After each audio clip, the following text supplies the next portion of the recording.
everybody. How's everyone's day been? It is time for new comic books review. And things falling down in the store that make lots of noise. Hope everyone's been having a good time. There are lots of great things to review. We're like way past Free Comic Book Day. We're moving on into the summer. You can really feel it here. It's a billion degrees. I think today there's actually like a warning. Don't go out there. Oh, that's cool. Whoever added that is my new hero. Oh, the live chat. Yeah, the live chat. That's what I've been asking for. Interaction. Excellent. I just want to say hi to everybody. It's Barlord and Preston and Triple B and everybody else that comes. I am so thankful. It's so neat to have that so everyone can see what everyone is saying wherever they're saying it, because we are all broadcasting on many different channels.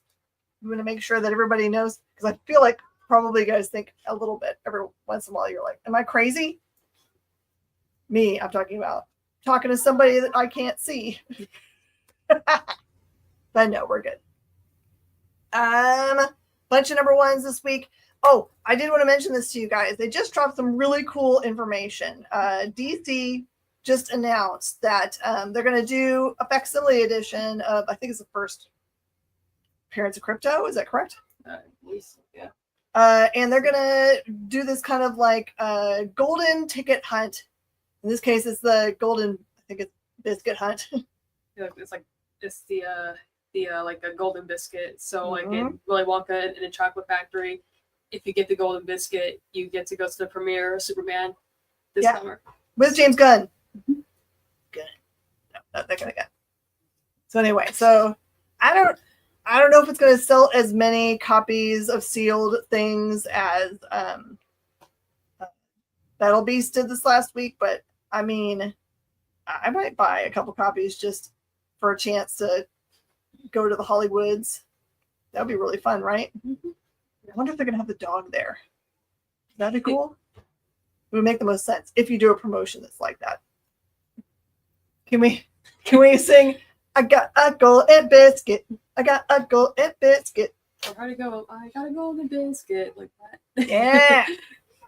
Oh, I was doing it in my head like Wayne's World, where he's got $1,000. So yes, you should. I want one of us to win it.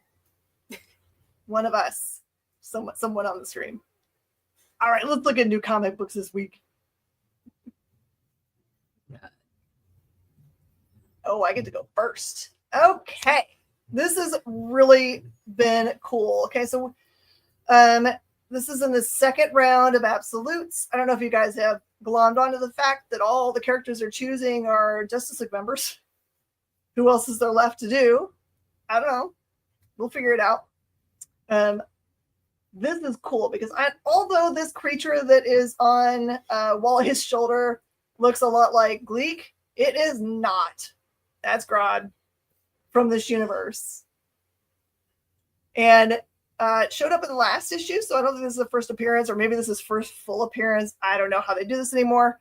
When last we saw Wally, he was running as fast as he could, but also was ripping Barry apart and it just across, I don't know, dimensions, time zones, whatever. He's basically getting spaghettified. That seems not fun. But also, he can't help it. I don't know if he knows what he's doing. So he's kind of like that guy that got like instant superpowers and then just didn't know how to control them and didn't have anyone to tell him how to control them. But this is cool. So without spoiling a whole bunch about this one, so Grodd there and Wally have this like connection that happens. It's kind of neat because you can see how in the Absolute Universe how they have a great many things that have happened to them in their past that kind of match up. So it feels like this is like a permanent connection between the two of them, that it's not just like a happenstance, like, hey, see yas. So I thought this was kind of cool. And also, don't be mad at your local comic shop if their shipment's been split, because they might have had that happen to them.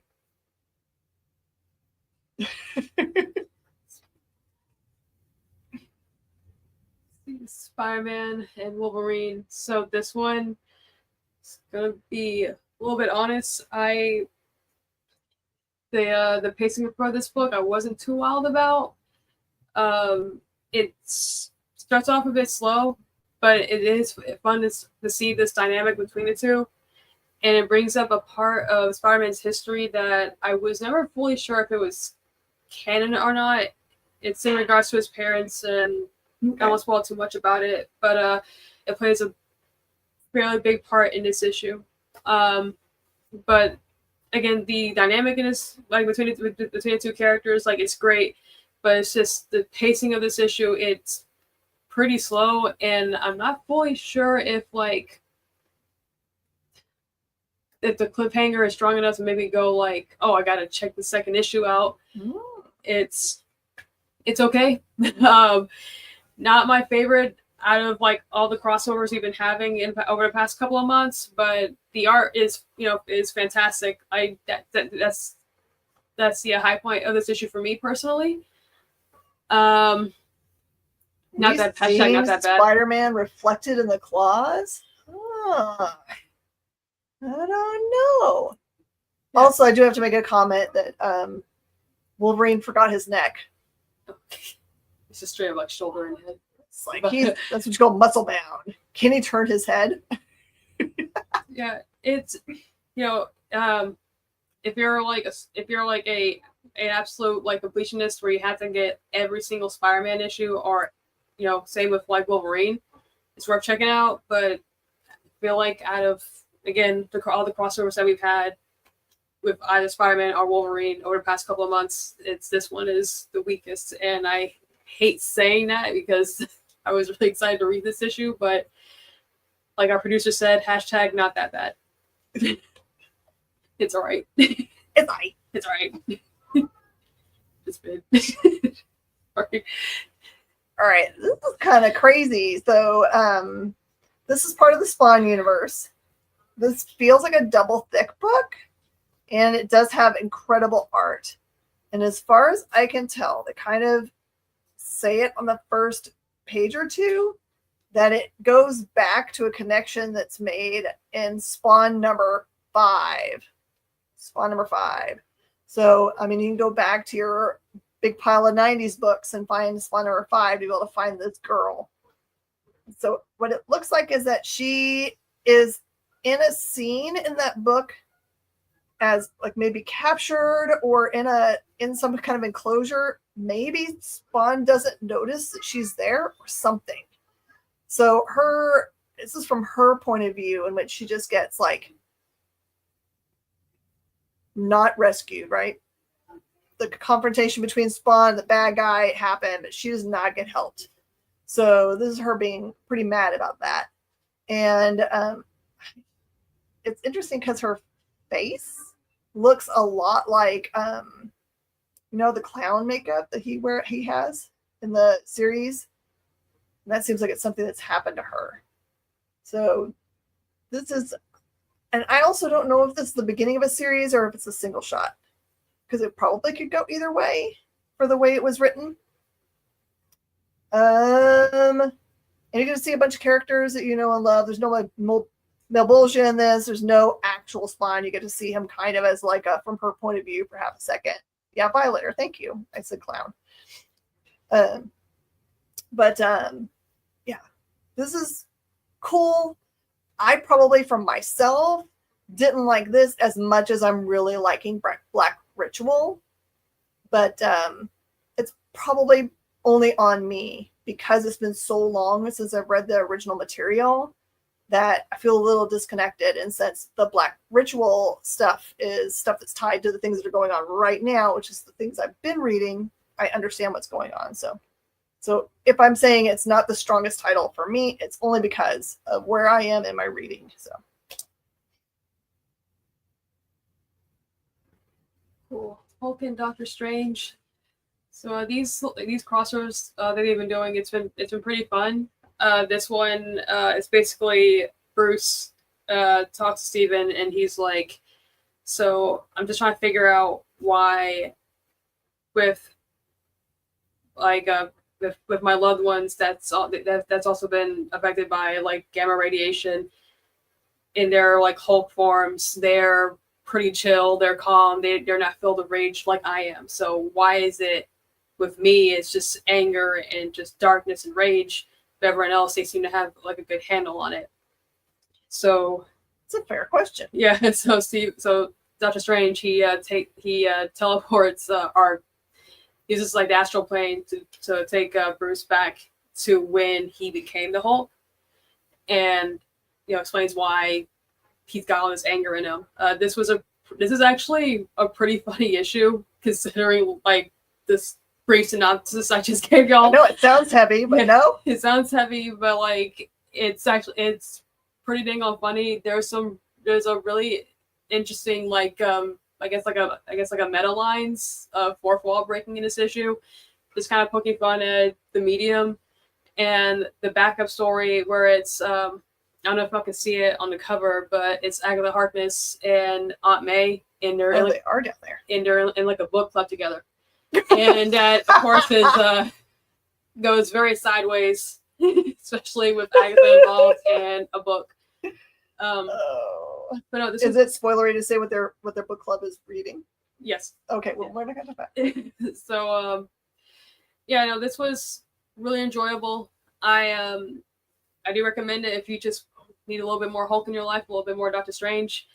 And I have questions about why Doctor Strange has a certain mystical creature in his bathroom. It makes sense once you read it.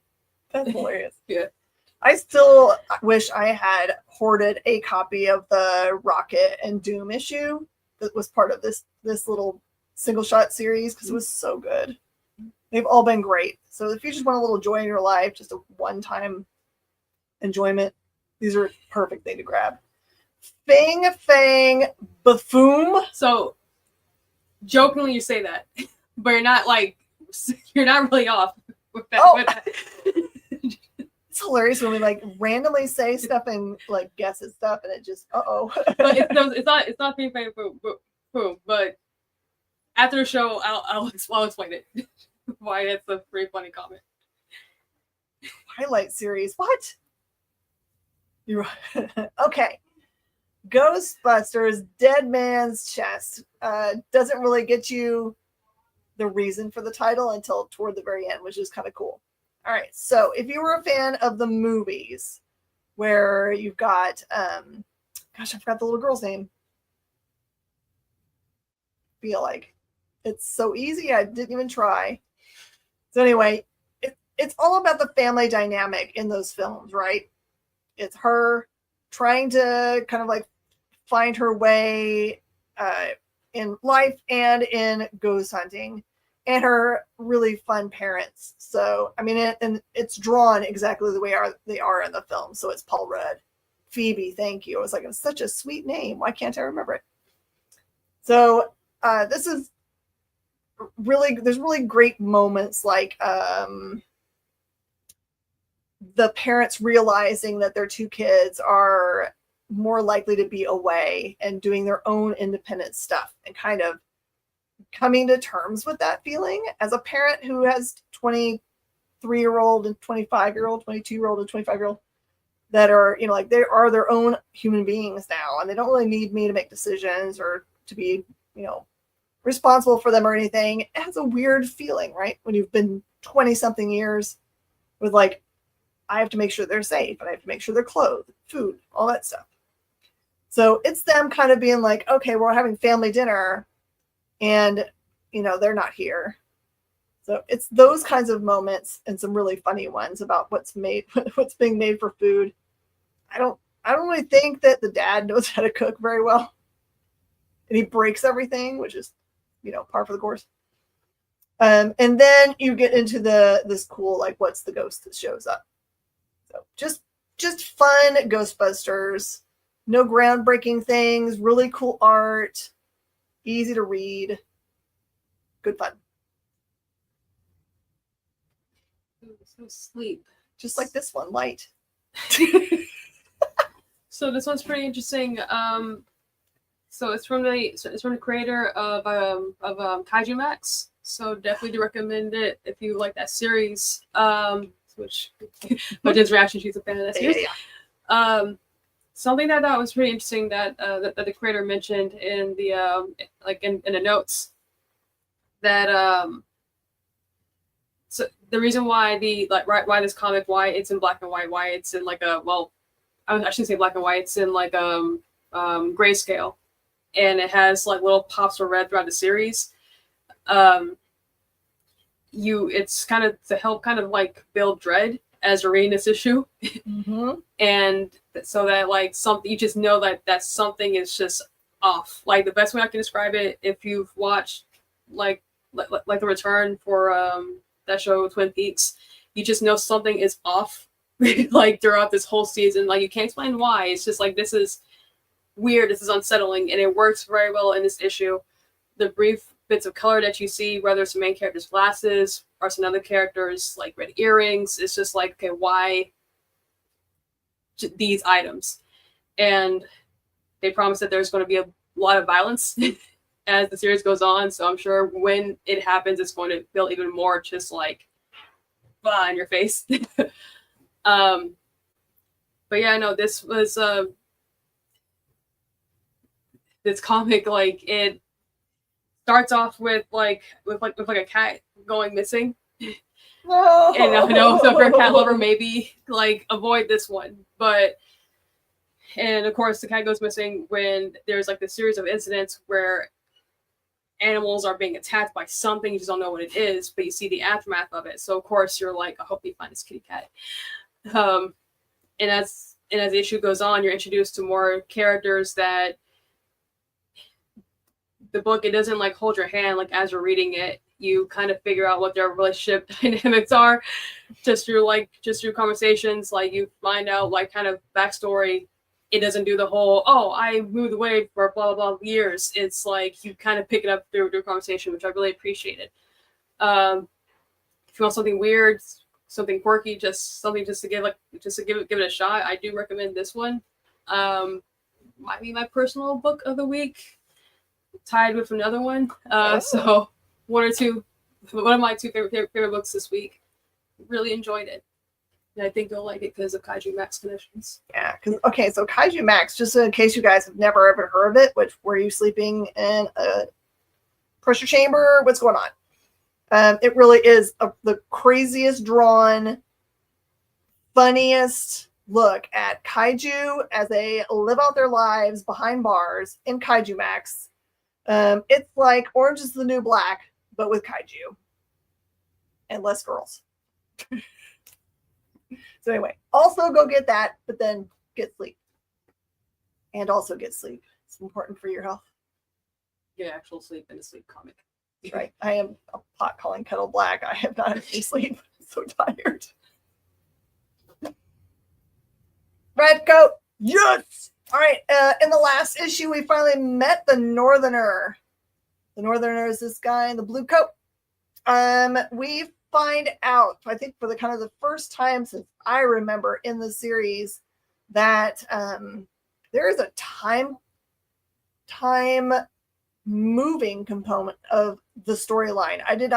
I just thought this was like, okay, well, we're seeing Simon Pure, who's the red coat, and we've been seeing a non-linearly told story, right? But I just figured that him as a character is just going straight through time, and so is everybody else. It turns out not so, because there are people that show up in this issue and last issue that you get to meet the cobbler in this issue. And I don't know if the cobbler was introduced last issue or not, but it's tied to the Northerner storyline. That the cobbler and the Northerner seem to be able to slip through time a little bit. So they have weapons they shouldn't have at all. And you find out in this issue a big thing. Simon has been for a long time been like, I'm immortal. No buffoonery that I can partake in is ever going to kill me. I know it will definitely meet with Geiger. Absolutely. This whole universe is connected somehow. It has a little timeline. I can't wait for them to get together. We got to get to the unnamed and all those things. But That Simon's always believed he's completely immortal. Nothing can ever change that. But there is something that the Northerner tells him in this issue that kind of messes that up. There is something that can destroy everything, including Simon's ability to be alive anymore. He can be unalived. It would be an unaliving of a great many people, but yes, he can be unalived. So this has been such a good series. Like, serious, this is me saying to you, if you have not read Redcoat, go get the first graphic novel. It's just pure fun. Pure fun. You have to give yourself a healthy dose of, this has got to be all fantastical, but also set with real characters from real life. Because as you know, people like Einstein in it and George Washington. But also George Washington is part of a secret society that uses witchcraft to try to give him immortality, which accidentally gets put on Simon. So there you go. There's the spoiler beginning of the books. Yeah, Barlord knows. Barlord, do you have a favorite one? Because my favorite one is on hiatus right now. I want Rook Exodus to come back. But, if I can't have Rook, then I'll red coat it out. Do I have the trade? And I thought so. Sure. Yeah, Barlord's favorite Rook too. Vision and the Scarlet Witch. So this one, I liked it, and it just made me want to reread Tom King's Vision again. And I'm pretty sure, I shouldn't even say that. I would read that series as a refresher, because this book does tell you throughout, hey, remember this event in this book. If not, read 2015's Vision run, which is, oh my gosh, it's been 10 years since that book came out. Is it really 10 years? Yeah, so that's pretty wild to think about. Pre-pandemic. That's nonsense. That might have been my first Tom King, though. So this one, basically, the premise, there are these dark doors that show up near Wanda's shop that she owns. Basically, if you're reading the Scarlet Witch series, this is a nice little transition from that series to this as well. So while Wanda's trying to figure that out, the Vision shows up to help her, because he tracks apparently all the people that he cares about, including his ex-wife, which is fine. Not creepy, but it's fine. While this is going on, these doorways, they lead to this death realm, which I'm sure is going to be very plot relevant as the series goes on, considering these characters' histories.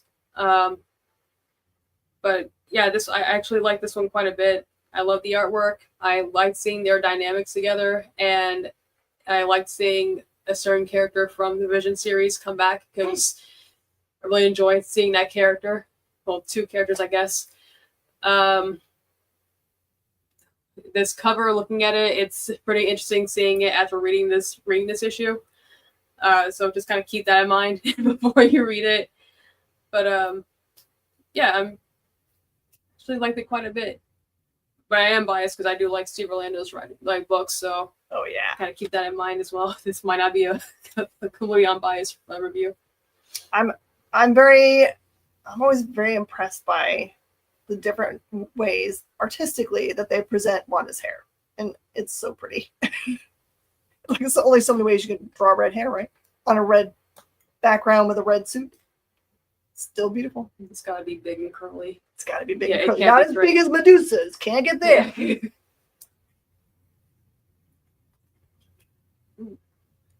You guys go back to back.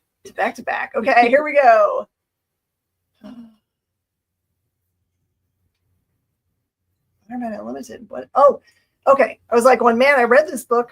Why is my brain shutting down? Oh, this one is really, really cool. All right. Perfect spot for if you have someone in your life, or if it's you. It's I've never read Superman. I have very passing knowledge for background and, how he got his family and, his interactions at the newspaper and with Lois and all those things. This actually works into the story, all of those things. It's like a double thick book. It's really, really thick. But also embedded in the story is a more important part of the story, which is going to change everything here. So there is, during his like everyday, I need to rescue everything, this notice that a giant meteor is headed straight toward Earth and going to destroy it. I mean, while he's out, rescuing cats and, people from burning buildings, whatever. So he, of course, being Superman, goes straight out to space to try to head it off. And, it's a lot of weight to have something flying through space to try to like move it.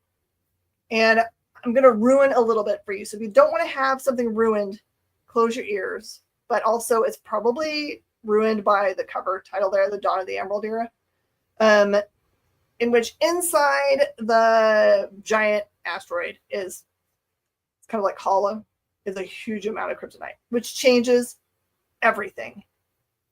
Everything. All the things that happened for the Earth past then, for Superman past then. Big changes. If you haven't really thought about trying a Superman, I mean, other than reading the awesome absolute stuff, this one. They showed that in the Free Comic Book Day book. Okay, good. So I'm glad I didn't mess everything up. But I just thought it was important to know that because I'm telling you that it's like good back history for him, I don't want you to think, okay, well, it's great. I'm just going to have to read all about, the origin story again. It doesn't feel that way. It does feel very like, oh, okay, good. It's like coming home. And I think it's perfectly timed, this book, because I'm reading it and think to myself, are they throwing out some, like plot points for the movie that's coming to us? Because it felt like it could. There were some beats in here, including some crypto stuff, that I was like, wow. Anyway, try this book. This is what you get when you pay more for talent. Oh, snap. The thing. Okay, so this one got me because the first couple of pages, it's a reference to one of my favorite movies of all time, The Warriors. So it's like, okay, You got me. 10 out of 10 book already. But yeah, it's the thing. And basically the premise is that he is asked by an old friend to help investigate a missing young girl from Ben's old neighborhood. And what I really liked about this issue is you get to see Ben at his highs. He also gets to see Ben at his lows. And this issue really shows up how good of a person that he is. He could have just been like, no, just what you and another person involved in all this did to me when we were younger. Like, I'm done with you two, but he still cares about them because, they're from different Yancey Street. And this was such like a good first issue. I was genuinely annoyed that it ended so quickly. Oh, that's good to tell. It's got the final page has definitely made me go, and I know I say this like quite a bit, like on this show, like the final page or the final hook, but genuinely, like the final page of this is like, okay, how deep is this going to go? Because why is this person now involved in this?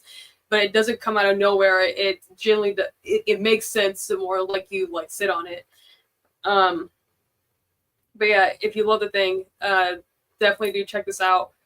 The creators are good people. Yeah, they are. And again, you can't beat a book that has a Warriors homage in the first like 2 or 3 pages. So it's like, yes. With the Jays on there, there's Grizzlies on the cover. Everyone wins. Yeah, I'm hoping for I'm hoping for like a certain appearance from someone who showed up during Fractions run, Miss Thing. I would love to see her show up in this book because I actually really liked her character too. But yeah, I highly recommend this book. If you're wanting to read more Fantastic Four books before a certain film comes out this year, this summer, right. this would be a really good one. If you're interested in the Thing, definitely check this out. If you're a fan of the Thing, I think you'll like this one as well. Oh, I don't know how many times I said thing throughout that. But so many things. Things. Oh, Out of Alcatraz, how much I love you. I love it because I love true crime. And this is not true crime, but based in a true crime place. Because long ago, it was rumored that 3 guys broke out of Alcatraz and made for the mainland. And they're not really sure. They're pretty sure they just died because of all the rip tides or the pulling them out to sea. Their boat wasn't well made. They hadn't, like, they're not in great shape. They've been in prison for a long time. So just like I love from Tyler all the time, he does really good like crime, and this one feels very of an era. So this presupposes that they all made it to land, and now they're kind of on the run. And every time they interact with a new person, it makes things more complex. Like, is that person an asset or a detriment? There's already at least one body that's dropped because of their interactions. Those are not good people, right? At all. So this is just great. What might have happened? I don't know if Christopher did some research and was like, these are the theories of what, like they believe they made them. This is the life that they led afterwards, or if it's just pure fantasy for that kind of stuff. So it's not, there's no supernatural stuff or any of that. It's very much couched in like just bad guys being bad guys and bad girls being bad girls. So this one, you know what you're getting for fans of Brubaker and 4 kids walk into a bank and those kinds of things. Feel like this could really happen. And is this like a 4-issue series, or is it like a little bit longer? I can't remember if it's a 4 or a 6. They're not all dead yet, so probably could go on for a while. Superior Avengers. So this one, like I said, when the first issue came out, it really surprised me at how much I enjoyed it. I tend to avoid tie-in books because 1, time, and 2, money. So it's got to be something that, like, the premise of it or just the story behind it, like, really makes me go, like, okay, I really am digging this. If you don't know, the first issue, the Superior Avengers, they are heroes from the future that are basically here in our present to show our current universe or our current time, where it's like, hey, Doom is in control and everything's super awesome, but I thought we froze for a little bit. Everything's super awesome, but like turns out that's not true, and they came back to the past to stop Doom. So that's in the first issue. I feel like it's been long enough. I can say that. Yes, you can. I missed you saying that before. Yeah, I didn't mention it because I didn't want to. Yeah. Oh, that's right. But yeah, I'm really still enjoying this. Like this, like there's some serious heat to this book, and I don't want people like to skip out over it because it's like, oh, it's just a tie-in book to like an event. I could skip it. I really do think it's worth checking out because I want them to succeed. I know they're not going to.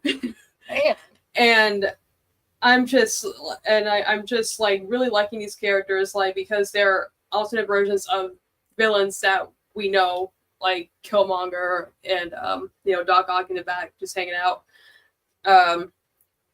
And I believe in the next issue it's going to be Killmonger's like her origin story. So I'm very curious to know what her deal is, because I think she's super cool. I love her design, and yeah, again, this book has really surprised me. Like, I'm not trying to be like mean or patronizing about it, but I'm like, oh, this is okay. I was not familiar with with their game on this one, but I'm really digging it, and I kind of want to check out the other tie-ins too, because there might be some books I'm missing out on that's solid. If anyone's reading any tie-ins, if you could comment, like, I would love to check them out because I'm really digging this book. Okay, so I have a question for you. Does that have a feel about the book that it intends this team to continue on past the event of the One World Under Doom? Or by their very nature, they're either going to succeed, or they're going to not be around anymore, just from dying trying. I mean, depending on this book, I could see one character particularly like sticking around, but something tells me like Doom's gonna figure it out. Like, hey, something's not right with with this group, and especially the person in the center. I think he's gonna have a big part in that as well. Castle's gonna name all of these characters Castle, and Jay says Doomspawn's the name of the guy in the front. Okay, why not? I mean, yeah. And I need new glasses, so they look kind of big, like big fuzzy things to me. Could be anything. Until you told me about Doc Ock, I was like, oh, that's what those are.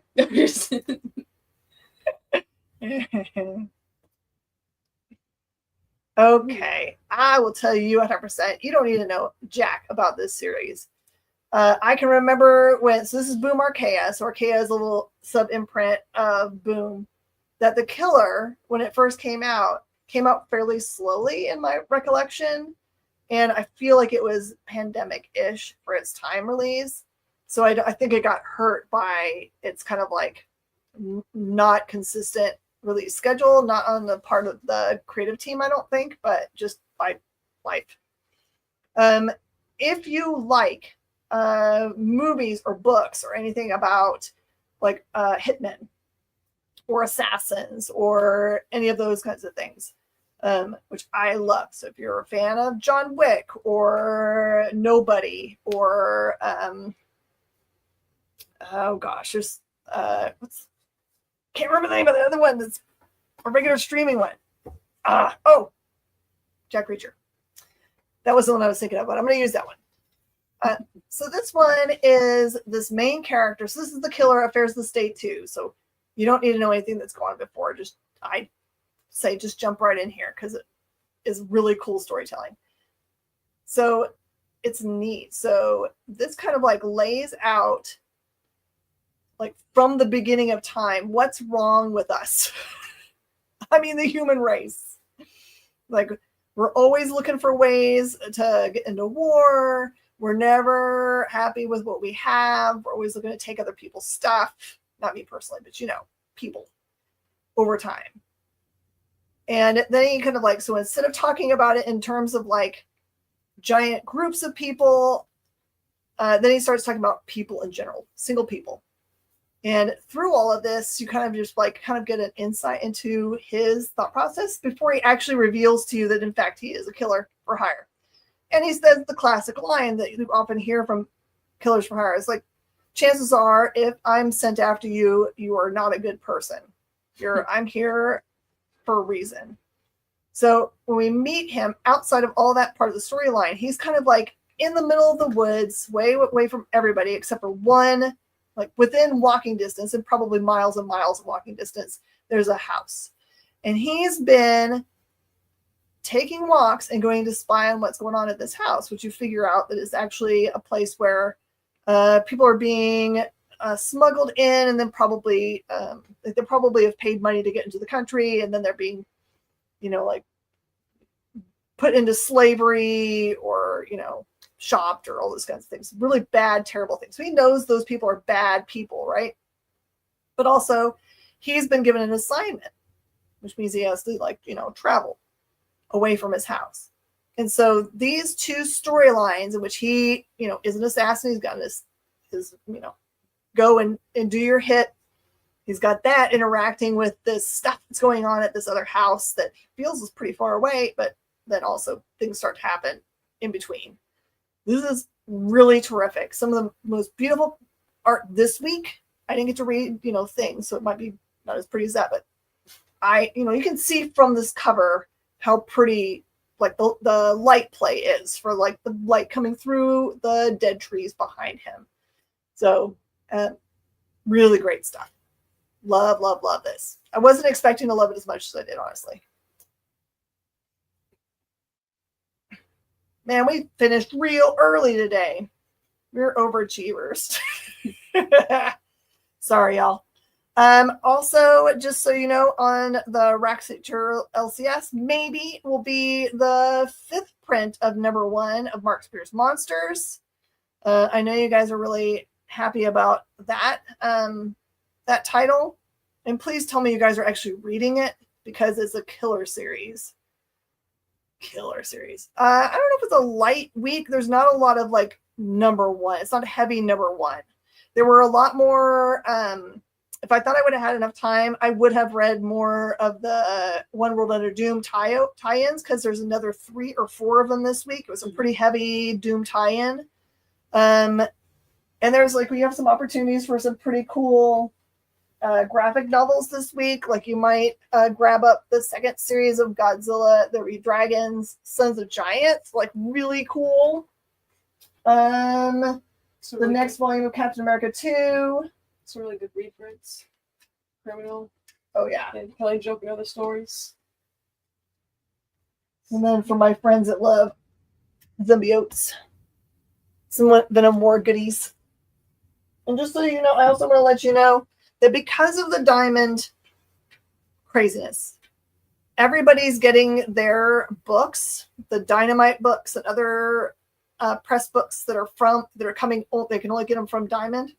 They're coming in weird batches. Like we got our stuff that was released 2 weeks ago today. So your LCS, I swear to you, is not blowing smoke up your butt. That like, I know that your League of Comic Geeks tells you that it's released this day, but we don't have it. They didn't forget to order it. They're just waiting patiently for it to get to them. It will come. It's worth waiting for. So, Paul, the right person to ask is Nick Barucci. I don't know if he's still on. Head of Dynamite. Yeah, Paul, it's a kind of almost pandemic-y around here, where it's like we're going to be happy that we have books. We're going to just enjoy them when we get them. When is Hunger and Dusk Book 2 going out? Do you know where that? Have you seen that one in the list?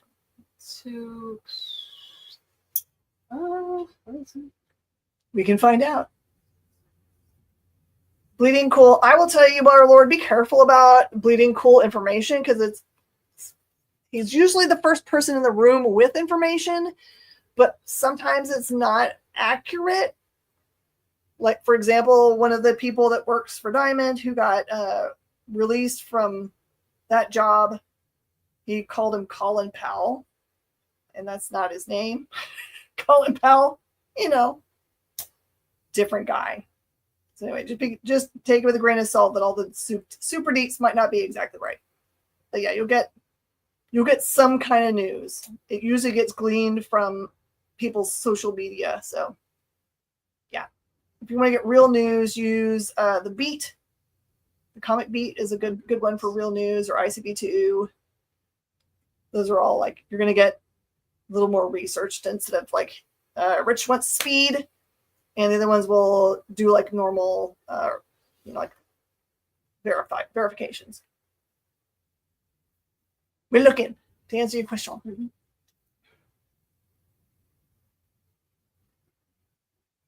Any other questions? What did you guys read last week that you loved?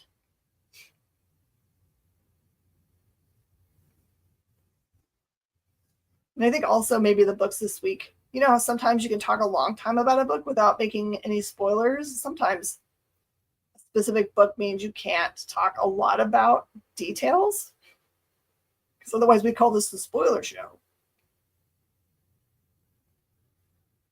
Perfect.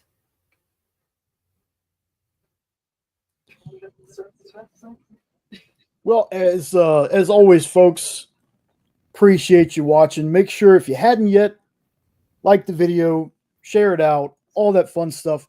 Come back after the video is already uploaded and you get to the comments. Later, when you go to your shop tomorrow, if you pick something up off a recommendation, let Jen and Shanice know. Let them know what you picked up. Let them know your thoughts on it. Up next, I'm trying to confirm, but I don't think we're going to have Welcome to Wonderland. Rich just messaged me saying their power is out. Oh no! So I'm just trying to get a confirmation. I'm pretty sure it's a hey, we're gonna have to cancel, but I just need to get a confirmation. But I'm pretty sure power out. Kind of hard to do a show. So stay tuned though at 10 Eastern, 9 Central. Henri is not doing his regular Kicking It sales show. It's going to be a crowdfunding creator hangout. He's going to have Dan Price from Bigfoot Knows Karate, Chris, and I always mess up his last name, Saltoff, I think, for Crit, which is Constantly Running into Trouble. It's a book that they play a D&D-like campaign, and the results of that campaign they make a comic out of. I've got the first volume of it. It's actually really good, and I'm not even a D&D person. We're going to have Mr. Fish Lee and a couple other guests, so it's going to be a fun time. Then on Wednesday, be sure to stop in at 7 Eastern, 6 Central for Comic Collectibles with Rex. Then we'll have Triple B's live at 8 Eastern, 7 Central on his channel. Then come back to the EXP. Kyle's not going to be there, so I'm going to be running the show. So help us, everyone. Help us with that because I'll be in charge. But the Kyle-less Q&A with me, and I should have some buddies on. We'll have some folks from the chat on with me. That's at 9 Eastern, 8 Central. Then Thursday, Miss Jen, there is no What's in the Box this Thursday. Is that correct? There's not, because the following Thursday I'm bringing the heat. So this Thursday I'm actually traveling, so I apologize, guys. There's not going to be a show, but I promise to make it up to you with crazy good stuff. There's a teaser for like 3 of the major books, including I think third appearance of Usagi Yojimbo in Albedo, which is so hard to find any Albedo out there. If you've ever been hunting for any issues of that book, you'll understand how rare it is. And some other really good stuff. So I made sure to share that out today on my Facebook. I just wanted to confirm that there wasn't going to be a show for you Thursday, but we will have the Geek Chat at 9 Eastern, 8 Central. And underrated show, in my opinion, folks. If you haven't checked out Beardy Rich and Beardy Dez, you really should. It's a fun show. Then we're going to have at 10 Eastern, 9 Central. I got to get my timing right. Sketch Up with Mog and Mel. Then Friday at 1 Eastern, noon Central, you'll have Matthias and Kyle going live from Cherry Capital Comic Con. Is that what? Okay. And they're going to be talking about that Monday's FOC. Then at 7 Eastern, 6 Central, you have Original Art with Nick. Always a fun time. Looking at the art, it's beautiful. I know nothing about art, but it's comic book art, so it's always awesome. And Nick has the best stories about the art and just stories in general. Then at 9 Eastern, 8 Central, come hang out with the folks from Comics Unlimited for Friday Night Live, and that will end our week this week. Make sure you come back to the shows, though, folks. If there's anything you picked up, you got in, or like I said, the recommendations that Miss Jen and Shanice give you, let them know. They always love to hear that. And Universal, I love your question. How much does it cost to be EXP? To watch the shows completely free? You can watch them on YouTube, Twitch, Facebook. I don't know where else we're actually able to stream, but we try to stream everywhere we can. If you ever want to have a show on the EXP, please do connect with our production staff. We're happy to talk to you about such things. Whether you want to be a sales show, or if you want to be an informational show, game show, whatever. We'd love to have content that's not our normal content. If you want to do a wrestling show that talks about wrestling, great. I'm fine with a sports ball show. Whatever people get nerdy about, we're about those things. We just want to have everybody have community and enjoy each other. Whatever they're into, we're cool. And what was the other thing I was gonna say? I was gonna say Preston's question. So I wasn't able to find information on book 2, unfortunately. Oh no, so maybe there's no date yet. Have to find it later, I guess. So sorry about that. Sorry. Maybe it's hard to look stuff up on phone when you've got a computer. Usually it's all hooked up with stuff. And just in case Wonderland doesn't go on tonight, I will be live selling the new comic books for this week over on the Comic Book Shopping Network. That's Facebook only facing thing. So I would prefer you stay here and watch Wonderland if you can, if they're on. But if it's a no-go, then come hang out with me. I'll have all the cool comic books for this week. So, all right. Thanks, everybody. Do find your local comic shop by going to Comic Shop Locator while that's still operating and use their zip code for wherever you are. It'll give you lots of choices. Do call them up and make sure that all the information is correct, because sometimes they change their hours and forgot to change them on that site. So don't go there. Be good to each other. Go out there and spread the love of comic books. And we'll see you guys next week.